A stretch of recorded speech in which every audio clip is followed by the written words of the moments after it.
Hey guys, happy Purim.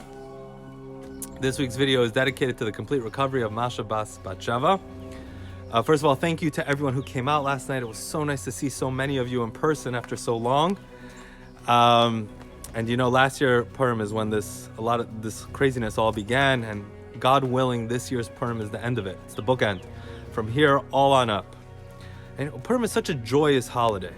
In fact, it seems a lot more joyous than many other Jewish holidays.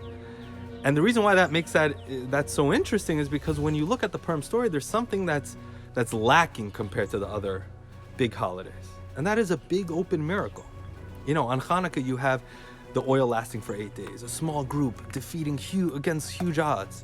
On Passover, you have the 10 plagues, splitting of the Red Sea. On Shavuot, you have God revealing himself on Mount Sinai. When you look at the Purim story, you don't see that.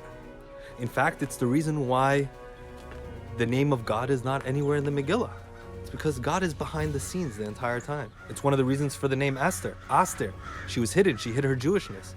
Everything about the Purim miracle and the Purim story is very subtle, very hidden. So then why is it the most joyous holiday on the Jewish calendar? What's so amazing about it? And this is such a powerful message. Yes, when God makes a big open miracle, we all pick up our heads and go, amazing, wow. When God makes a huge open miracle, that's God imposing himself. He's suspending the laws of nature and saying, I am God, I'm going to do what I want at this moment. In the Purim story, God was operating, he was like the puppet master. He was operating behind the scenes, behind the curtains. When you look at each moment in the Megillah, yeah, it all just seems like really bad. But when you look at the whole story and then you go through it, you realize miracle after miracle after miracle. Everybody was in exactly the right place at the right time. Everything that needed to happen. It all worked out exactly the way God wanted it to work out. And that's even a more amazing miracle than oil lasting for 8 days. And I know you're thinking, come on, Rabbi, there's no way that, you know, the Purim story is cooler than the splitting of the Red Sea. And I hear you. But think of it like this. Imagine you go to a magic show, okay? And there's a hat sitting on the table.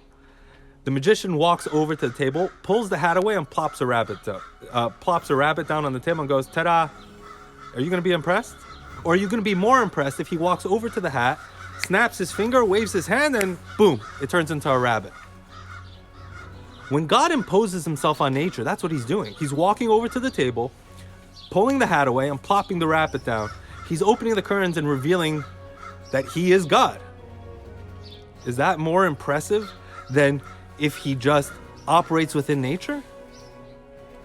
The Purim story is so amazing because it happens every day.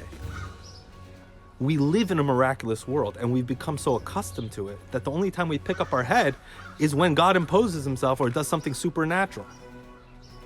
Our natural world is a miraculous world. What goes on in our daily lives is miraculous. We don't always see it in that instance. Sometimes we only notice it years later. But that's God operating exactly the way it's intended to be. So this Purim, we should all take this lesson to heart, because you're right, it might not be as cool, doesn't have as much pizzazz.